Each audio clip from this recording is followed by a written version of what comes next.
Well, once again, I got more Japanese wrestling to review for you guys. I got, of course, Tokiyoshi Pro All Japan, but a brand new one that I just found.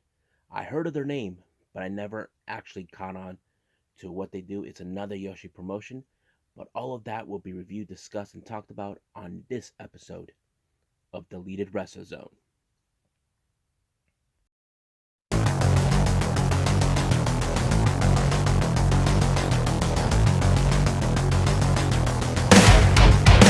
Are you ready?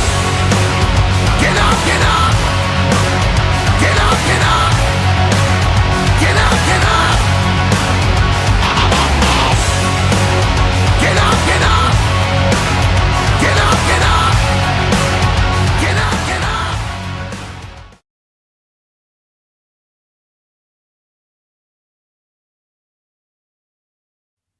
Welcome everybody to Deleted Wrestle Zone. All things that it's pro wrestling with AEW, NXT, New Japan Pro Wrestling, Impact Wrestling, the National Wrestling Alliance, various promotions, matches, wrestlers, and championships. So let's begin with more Japanese wrestling. So this new one I just recently uh, saw, it's a Yoshi promotion that I heard the name, but I never caught on to them or their history. But this is the information I was able to get about them in their history. Uh, this promotion was founded by Naname Takahashi, who was a founder of World Wondering, uh, World Wondering Stardom, which is the promotion we know, the number one Yoshi promotion in all of Japan. She left the promotion in the wake of an incident that took place back in 2015 regarding, I think it was in 2015, yeah, with Yoshiko and Act Suyakama. No, Sukaya. Basically, what happened, if you guys don't know the history, this incident went off script when Yoshiko went off and beat Act really badly. So this kind of forced her to leave the promotion, but eventually she and another former Stardom wrestler named, what's her name, Natsu Natsuki Tayo, formed a promotion of their own called SEAdLINNG, which stands for to cross the sea, which is a very interesting. So this promotion began months after she left Stardom, and of course she brought Yoshiko to be involved in this one too. This also is a great place for freelancers and other wrestlers that came from other promotions such as Ice Ribbon, 2AW, or anywhere in Japan.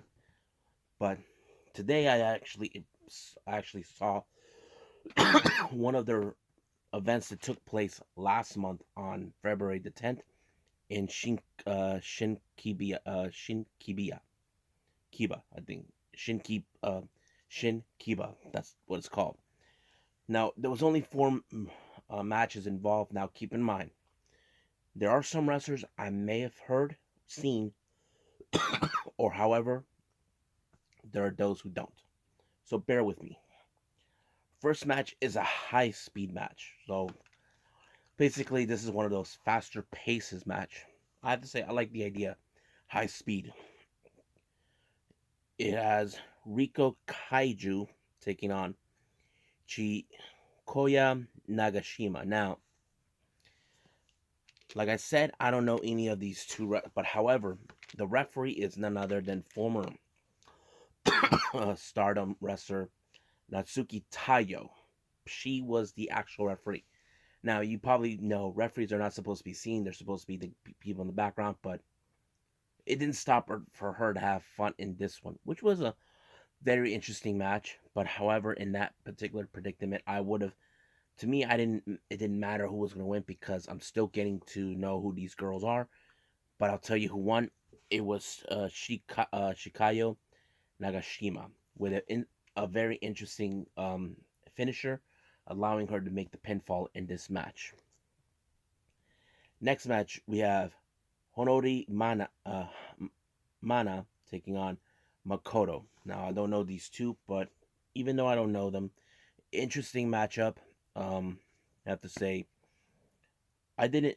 I was not. Pretty much, I was a bit biased because I didn't know who they were, but it was a good match. Um, so yeah. So Makoto actually won this one. Now the next match is a six-woman tag team match.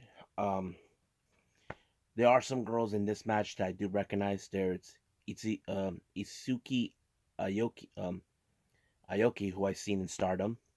Ayame Sazamura from what's his name, from 2AW, and of course Rina Yamashita, who I seen in Freedoms and Ice Ribbon, taking on Asuka, who we know as Veni, Kaho Kobayashi, and of course the winner of the AEW World Women's Title Eliminator, Ryo Mizunami. It's great to see her. Of course, I'm a fan of Ryo Mizunami. She is fantastic, a real fun wrestler to watch.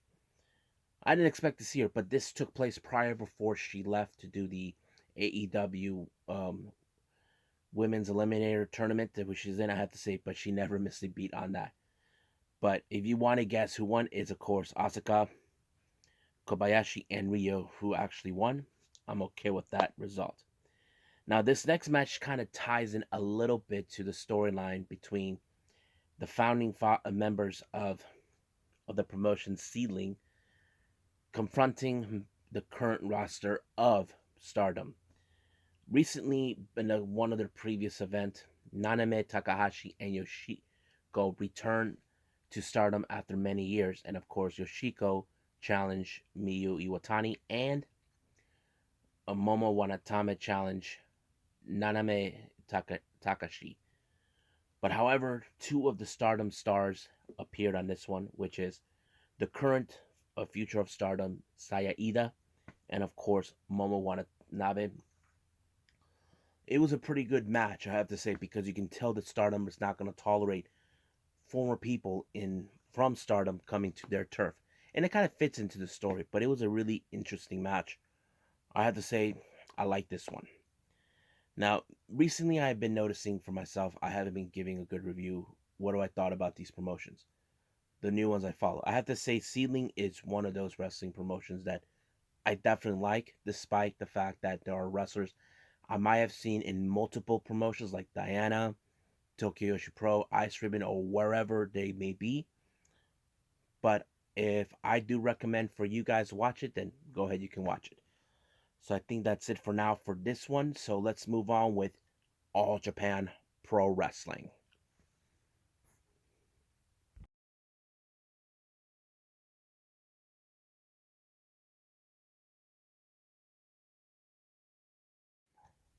Alrighty, so we got All Japan Pro Wrestling with their latest events called Excited Series. This took place on the 18th of February. This is day one. I think they might have done four, from my understanding. Just barely trying to catch up to the every event that I can find. So stay with me. Don't get lost. First match is a 7 series trials match, which is not for Ryuki Honda, who is taking on, of course, their top champion and, of course, a former WWE superstar, Yoshitatsu. I have to say, it did put him to the test, but to me, I feel like this guy didn't. I don't know if he knew exactly what to do, or he just tries too much. I'm not sure. It's kind of like the same thing when we see young lions taking on a veteran. Sometimes we see improvements, but I'm not sure because I'm not familiar with this guy that 100%. Guys like Yoshitatsu, I am. So he won this match. Next match we have is a 6-man tag team match. First team, Blackman and Surrey, Takao Omari and Akira Francisco taking on Next Realm, Atsuki Aoyagi, Rising Hayato, and Yuma Aoyagi. Awesome match on this one because I'm a fan of Yuma. He is also one half of the tag team champions with Kento. But I feel like in this one particularly, the opposing team, Mensori, Omari and Francisco, they kind of threw me off a bit. They tried too much, but however, I feel like Next Realm are the most dominant team from what I can tell. But a really good match, and of course, Next Realm actually won their match. Next match, we got Dan Tamura taking on a member of Purple Haze, Izanagi. I have to say Izanagi is a bit of the aggressive one in this one. Uh, Tamura, he actually is a member of Evolution with Suwama. I did not expect too much, but however, it was a very interesting match. I'm not sure if, from what I can tell, Tamura was able to overcome the viciousness and aggressiveness of Izanagi since he's a member of the faction known as Purple Haze. But he did lost the match. It was as Izanagi actually pulled it off. Next match is a 6-man tag. We got Infants Terribles Shotaro Oshino, Okudo Omari, and Kuma Arashi taking on the Japanese buzzsaw Tajiri and members of Jin, Koji Iwamoto, who's the All Japan Pro Wrestling Junior Heavyweight Champion, and Jake Lee, another great wrestler I love watching. I would have assumed because I looked at Infants Terrible, they kind of feel like the one group that looks more dominant that could win, but however, it didn't happen. This was not their day. It was Jake Lee who picked up the victory for his team, but however, Shotaro was not a happy person that his team lost. He's all about winning. He even had the guts to face the current champion, was Sawama, but he lost that one. So he's not satisfied with the how they lost. We'll see what happens in the upcoming matches for them. Next match, we have Kento Miyahara, who's a great wrestler to watch, taking on someone who I've seen on Big Japan Pro Wrestling, Abdullah Kobashi. Now, this match ended, it kind of started out where, okay, Kobayashi music is playing, no one knows where he is. He sneaked attack Kento from behind, and the match started in that fashion. But however, it did not end in a pinfall or submission, ended in no contest. I don't know if Kento feels like he does not appreciate what this guy did, invading his turf that way, because he's not officially with All Japan. But I know I've seen him in Big Japan Pro Wrestling, but I don't know if this is far from over between those two. But we'll see where they're going to go. And finally, we get to the main event. We got Twin Towers, Kohei Sato and Tsuji Ishikawa taking on Evolution, Hikaru Sato and Suwama. I have to say this was also another good match because I seen Ishikawa, really great wrestler, how he does, even though for a guy for his age, he knows exactly what to do. And of course, Kohei Sato, he is learning from him. But however, you see in this one where Hikaru Sato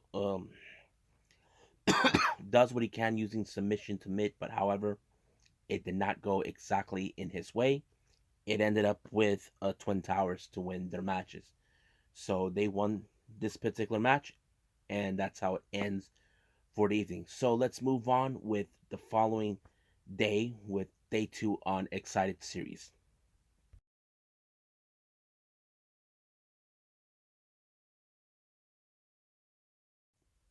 Alright, so we're in day 2 of All Japan Pro Wrestling's Excited Series. This took place on the 20th of February of this year.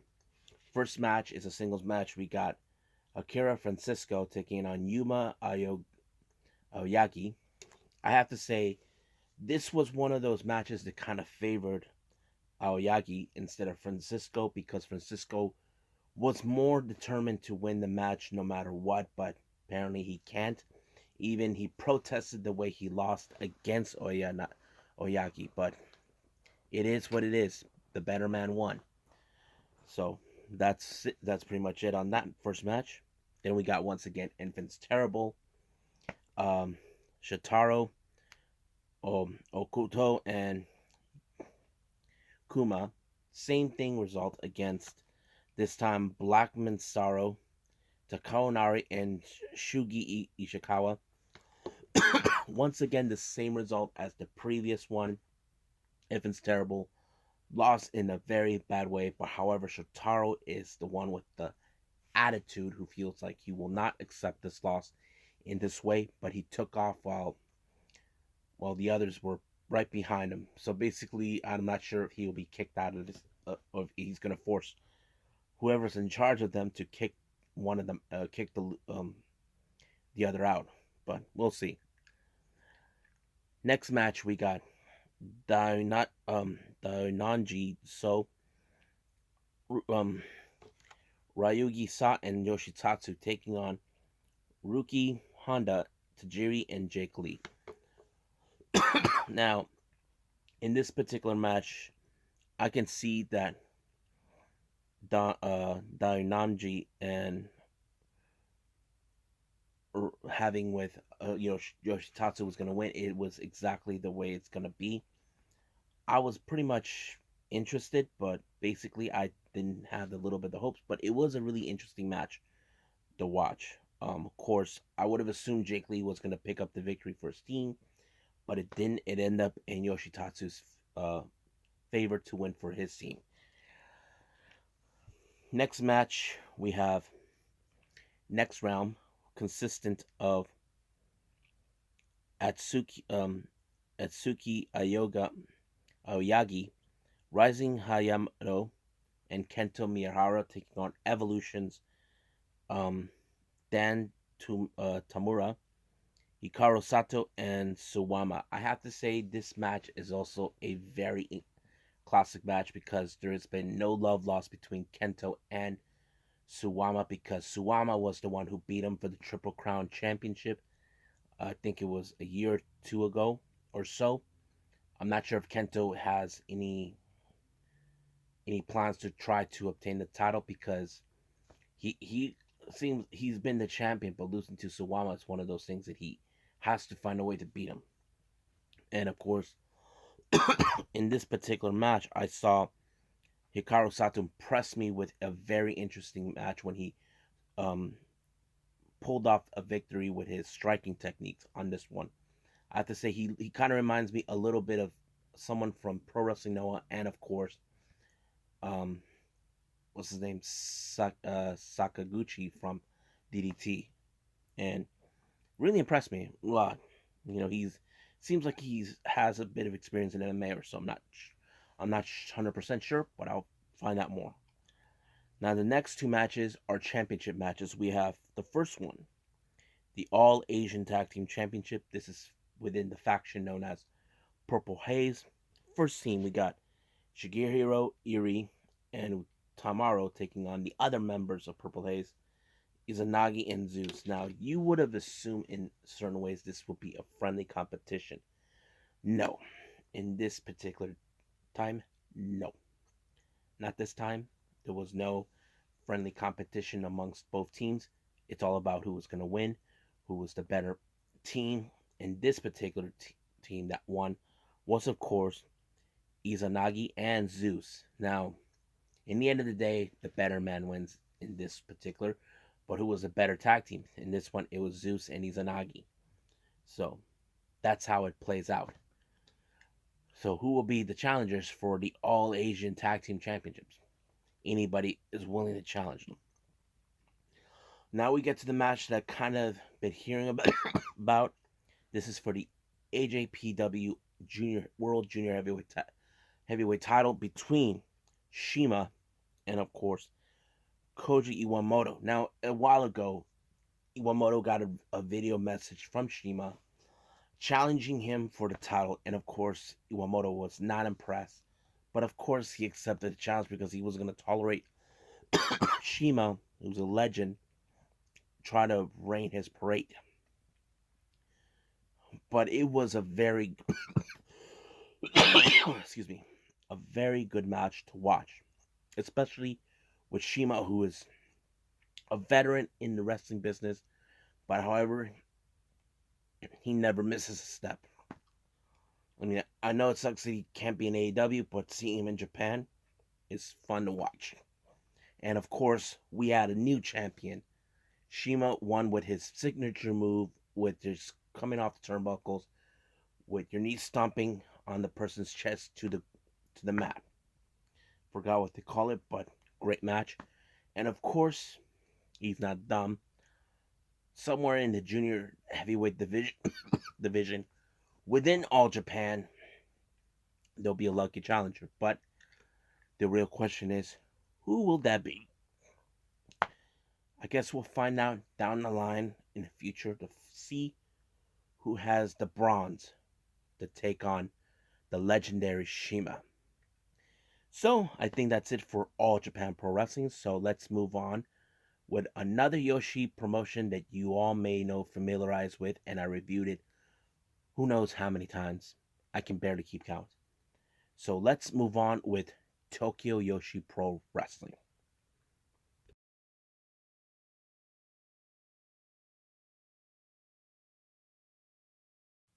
Alright, so the last thing I'm going to review is Tokyo Joshi Pro Wrestling. Now, recently I did review their latest event that had this interesting tournament. It was called the Futari Wa Princess Max Heart Tournament. For some reason, the Wa was replaced with No. It became a Futari No Princess Max Heart Tournament. Now, I don't know what was the reasons of that, but we'll see how. I don't know. But however, it did show some amazing tag teams in this one. As you know, if you're fans of tag teams, then you guys know what I'm talking about. So the first two matches are part of that tournament in the second rounds. First match, we have Senna, Shiori Hikaru with and Hikari Nawa taking on Mahiro Kiru, and of course the international princess champion Yuki Kamifuku. Now, I would have assumed in this particular match, when I hear Kiru and Kamifuku, they were going to win, but this time it was an upset. They lost against Senna Shira and Noah, or Nao.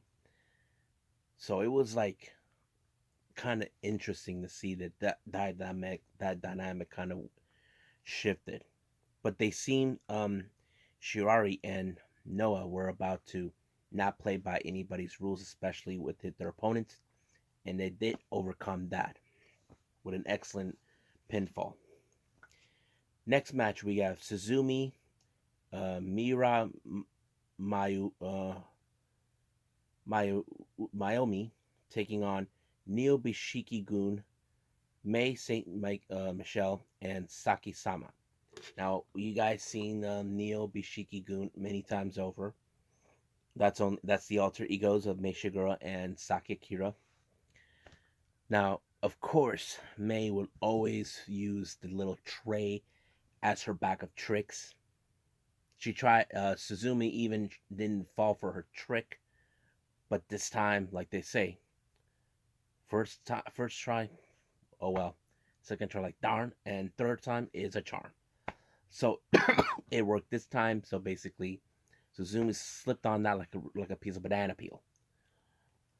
But it was a really interesting match to see Neo Bishiki Gun win their match. Now, do I believe they could get to the finals? It seems they could. So we just gotta win and see. Now we pause from the tournament on this one and move on to a 8-woman tag team match. First team we got Haruma Neko, Pom Harajuku, Raku, and Marika Kobashi taking on Irizu Endo, Moka Miyamoto, and of course the Magical Sugar Rabbits, Mizuki and Yuka Sakazaki. I have to say, seeing Yuka Sakazaki always makes me think, oh, she's gonna win the match because she's the magical girl. And of course, she did that because that's who she is. She's the magical girl who always picks the victory for her team. So that's always been the case for me, and it was a very fun match. Not gonna lie, fun match. So Endo, Miyamoto, and the Magical Show Rabbits won their match. Now we get to the last two of the tournament. First match, the cutest in the world, Maki Ito, and of course her partner, Miyu Yamashita, taking on Hakuchumu, consistent of Mio Watanabe, and Rika Tatsumi, who is the current Princess of Princess champion. I have to say, a lot of this match was really interesting because you can tell much of the beating Maki Ito took a lot from the opposing team. It kind of fit in a way where okay, she's trying to hold on as much as possible before she makes the decision to tag Miyu, and it did allow her to tag her, give the upper hand a little bit. But of course, it did end it in Maki Ito making the pinfall for her team, and did allow them to win the match. Of course, everybody loves Maki Ito. You guys may have seen her on AEW, and she really impressed a lot, of course, but not a lot like the old schools are impressed by her. Now we get to the main event. We got Hyper Misao and Shoko Nakajima taking on the current tag team champions. Keep in mind, non-title match. The Bakuretsu sisters, Yuki Inoue and Nodoka Temna. Now, you can see the Bakuretsu sisters are the most dominant team right now, but whoever is going to win this tournament could get a chance to beat them for the titles. But I have to say, Hyper and Shoko impressed the hell out of me that they're determined to win the tournament, to have another shot at the titles when Shoko was known as Shoko Ultra Shin. But that's exactly what happened thanks to Shoko, who won the match for her team. But do we think she may have a chance to win it? I don't know. We'll just wait and see down the line. So, hope you guys enjoy hearing me review this particular episode with a lot of the Japanese wrestling. There's more to come. I even got the New Japan stuff right now in the works. Don't forget that the upcoming Wednesday Night War review is coming soon. That's going to be the next one to be released. I did review AEW. I haven't reviewed NXT yet, but I heard it was some pretty good stuff in there. So stay tuned for that. So I'll see you guys in the next DWZ time on this DWZ channel. So once again, I must bid all of you adieu. So goodbye. Mwah. And have a nice day. Bang!